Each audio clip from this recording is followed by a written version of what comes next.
Itu ya, resepnya biar secara fisik zahir punya banyak ya, di hati juga full sama Allah Ta'ala ya, hati full. Nah itu sudah jadi kesatuan. Kalau hatinya full ke Allah, maka yang dibutuhkan itu akan datang sendiri. Yang dibutuhkan akan datang sendiri. Kenapa? Karena nggak pernah merasa butuh. Merasa butuh tuh begini, aku pengen, kok raiso ya? Aku pengen raiso, itu butuh. Ya. Tapi kalau mukmin tidak begitu, cuman ngomong, ya Allah, saya pengen ini, selesai. Butuhnya ke Allah.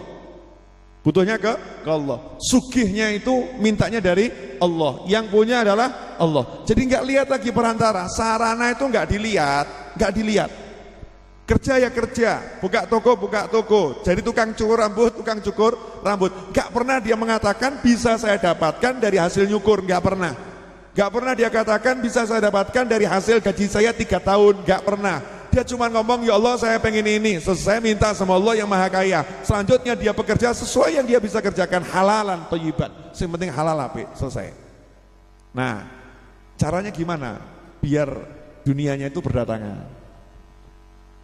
Mau ini larang lagi, mau ndak? Wani piro?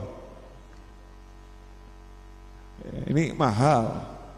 Dunia menghampiri, dunia berdatangan, berdatangan. Dunia ini macam-macam loh. Dunia ini macam-macam. Nah, ini kalau saya jelaskan lebih lanjut, jangan, nanti sesi khusus itu ya. Dunia itu macam-macam, itu sesi khusus, cluenya begitu. Tapi dunia akan berdatangan. Duit itu cuma salah satu bagian dunia. Dunia itu macam-macam. Nah kita sudah dikasih resepnya oleh Kanjeng Nabi Muhammad SAW. Sepele, mudah, simple, gak ruwet. Resep sugih, asli sugih bener ini. Mau ndak? Ini saya begitu mengkampanyekan cara sugih ini. Karena saya udah capek dikelilingi orang-orang melarat. Beb, hidup kok seperti ini ya Beb. Beb, kepala saya udah hampir pecah Beb. Pusing Beb. Beb, cari duit kok begini ya Beb ya. Beb, gimana ya Beb ya? Biar cukup semuanya gimana ya? Beb, Ustadz, Pak, macam-macam. Sebutan saya itu macam-macam. Kadang dipanggil Pak, kadang dipanggil Beb, kadang dipanggil Ustadz. Jarang yang manggil Mas. Wah. Tuh kalau ada yang manggil Mas tak kasih hadiah itu. Jarang yang ada ya. Beb, Ustadz, Pak. Beb, Ustadz, Pak. Saya nunggu-nunggu Mas, nggak ketemu. Ya nggak ketemu. Oke. Qala sallallahu alaihi wasallam, man kanatil akhiratu hammahu. Barang siapa yang akhirat menjadi hamnya, semangatnya, tujuannya, cita-citanya. Selesai. Kuncinya di situ. Kita lanjutkan hadisnya nanti. Ini kalau dilanjutkan nanti nggak mudeng. Paham ini dulu. Sorry ya, jujur. Cita-cita kita, cita-cita Anda selama ini akhirat atau punya dunia?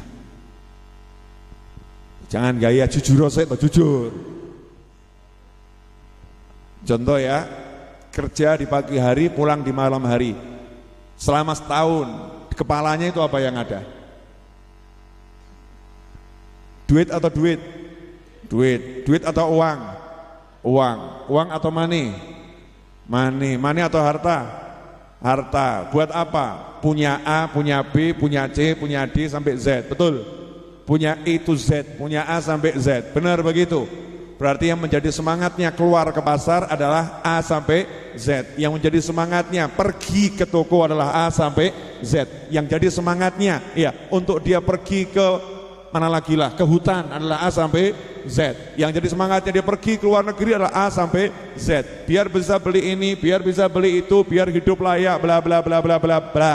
Semua itu semangatnya adalah dunia. Semangatnya adalah kehidupan yang nyaman. Semangatnya adalah kehidupan yang enak. Keluar pagi yang dipikir adalah dunia. Pulang dari kerja yang dipikir adalah dunia. Saat kerja yang dipikir adalah dunia. Orang yang seperti ini tidak akan pernah sugih. ya akan pernah sugih. Tapi lain kalau orang yang hammuhu, tujuannya, cita-citanya, hasratnya, semangat hidupnya akhirat. Masya Allah, pagi-pagi udah ngomong sama istrinya, tahun depan haji yuk. Istrinya ngomong, duit itu ganti, uang dari mana, daftar aja belum, tahun depan haji. Suami yang jawab, jangan kamu batasi kuasa ilahi dengan pikiranmu sendiri. Weh, istrinya nanya, kamu kok pinter ngomong, dapat dari mana? Jawabannya, YouTube Habib Novel. Wah, ternyata copy paste. Masya Allah, udah semangatnya lain, semangatnya tahun depan berangkat haji. Terus ngomong sama istrinya, berhubung tahun depan itu masih jauh, sekarang saja kita melakukan sesuatu yang lebih dari haji. Apa itu mas? Ya, menyenangkan orang tua. Yuk kita berangkat kantor, kerja, mampir rumah bapak ibu, sungkem cium tangan, ridhonya Allah. Wah nikmat, mangkat kantor diridhoi Allah. Yuk ayo siap mas. Masya Allah. Jadi berangkat kantor semangatnya akhirat. Mirip jenengan? Mirip. Semangatnya akhirat. Ya, kemudian ke kantor, pikirannya gimana caranya ya, teman saya satu kantor tuh yang belum sholat nih, di pojok sana itu teman satu kantor kok belum sholat, ya Allah kesian itu ya, yang duduk di pojok sana umur udah 50 tahun kok belum sholat, ya Allah gimana caranya. Jadi dia di rumah tuh mikir kantor, bukan mikir kerjaan yang dipikir, tapi mikir koncone sing urung sholat. Masya Allah. Sampai di kantor dia kerja yang dipikir, ya Allah ini amanah darimu ya Allah, ini amanat darimu, ini setiap detik ini ibadah nih, Masya Allah akan saya nikmati ibadah, saya lagi ibadah, pikirannya akhirat semua, pikirannya akhirat semua. Nah yang model begini nih yang akan sugihnya gampang. Lah kita yang model bagaimana? Nah, jujur pada diri sendiri, kalau jujur nanti bisa memperbaiki diri. Tapi kalau nggak jujur nggak bisa memperbaiki diri. Kemana semangatnya? Jadi orang yang semangatnya akhirat itu kelihatan dari responnya ketika melihat sesuatu. Ya, melihat sesuatu. Contoh, dengar orang jual, ya, dengar orang jual. Roti. Kepala kita langsung message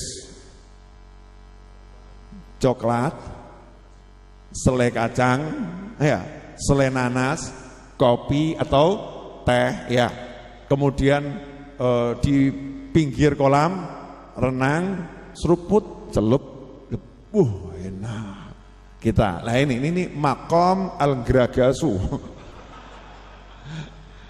Kepala kita masih kepala geragas, pengen makan, ya pengen makan.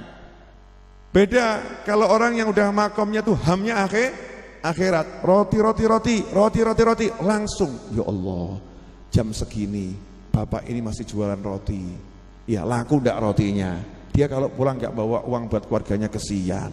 Kira-kira cukup ndak nih hasil jual rotinya dari tadi nih untuk jadi bayar modalnya, cukup atau tidak? Langsung bapak roti, beli 10, bukan untuk dimakan, pikirannya apa? Pengen nolong orang tersebut. Anda yang mana?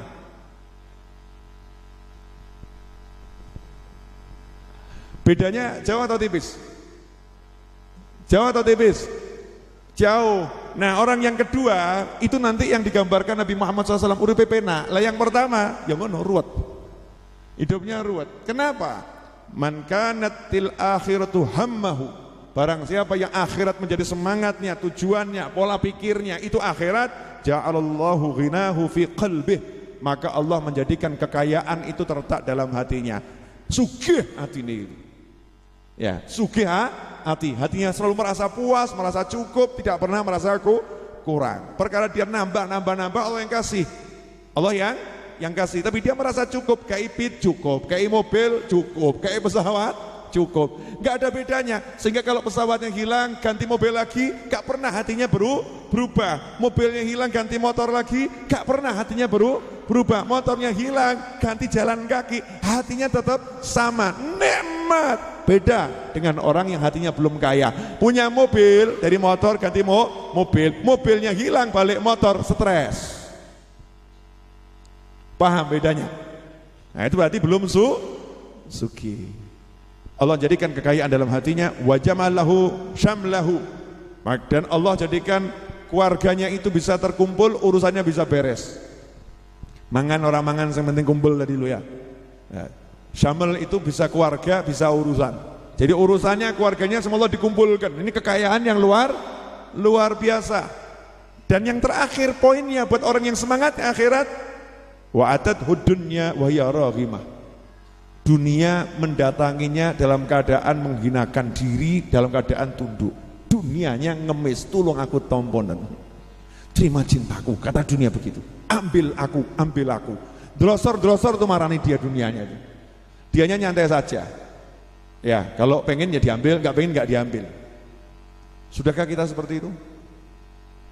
Nah, kenapa kita belum seperti yang ini? Jawabannya adalah lanjutan sabda Nabi Muhammad SAW. Wa man kanatid dunya hammahu. Barang siapa yang semangatnya, pikirannya, tujuannya, cita-citanya, hasratnya mikir dunia, ja'alallah, maka Allah menjadikan faqrahu baina ainaihi. Matanya selalu melihat kefakiran, takut miskin, takut nggak punya, besok makan apa, nanti bagaimana, kuliah anak nanti bagaimana, bisa bayar atau tidak. Faqrahu baina ainaihi, selalu merasa nggak bisa mencukupi, selalu merasa nggak bisa mendapatkan. Faqrahu baina ainaihi. Beda orang yang sugih, insyaallah iso, yang satu apa ya iso, insyaallah bisa, yang satu apa bisa, apa mungkin. Faqrahu baina ainaihi, kefakirannya ada di depan matanya, delok fakir terus, delok miskin, itu belum cukup. Wa farraqa alaihi syamlahu, dan Allah mencerai-beraikan keluarganya, mencerai-beraikan urusannya, ngurusi apapun berantakan.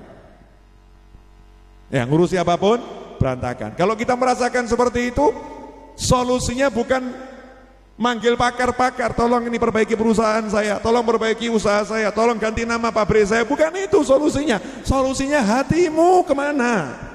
Hatimu kemana? Dan yang mengerikan yang terakhir ini kalimat Nabi SAW, walam ya'tihi minad dunya illa ma qudiralah. Walam ya'tihi minad dunya illa ma qudiralah. Dan tidak datang dunia kepadanya kecuali sesuai takdirnya. Pagi keluar, mau subuh balik, ya itu mau sak menunggu. Enggak mungkin lebih. Jadi resep sugih gampang atau susah? Apa? Hatinya ngapain? Merasa cukup dengan Allah Subhanahu wa ta'ala, merasa cukup dengan punya Allah. Dibuktikan bagaimana? Yang dikejar ridha Allah, yang dicari janji-janji Allah di akhirat, yang diidamkan perjumpaan dengan para nabi, para malaikat, para rasul, yang dipikir adalah akhirat. Ketemu apapun arahnya akhirat. Sugih kita. Jadi gampang atau susah? Gampang, gak susah. Itu mudah. Cuman kita kurang latihan. Kita udah terlanjur latihan ngitung. Mau beli motor aja ngitung. Gaji sakmene, susu sakmene, beras sakmene, gak cukup. Betul ya? Bukankah suruh ngitung? Iya suruh ngitung, tapi ini lain, ini dah keterlaluan ngitungnya ini. Takut ya, takutnya di depan. Jangan begitu. Jangan pernah merasa takut. Wong kita ini punya Allah. Kita punya Allah Subhanahu wa ta'ala. Dah, insyaallah ini cukup untuk Jumat pekan ini ya. Insyaallah Jumat depan kita lanjutkan lagi. Nah, jangan lupa, ini saya dapat tambahan satu doa. Ini bisa dibaca habis sholat. Pilih salah satu dari 5 waktu atau gantian. Kalau hari ini baca subuh, besok baca habis maghrib. Pokoknya tiap hari dibaca, jangan sampai enggak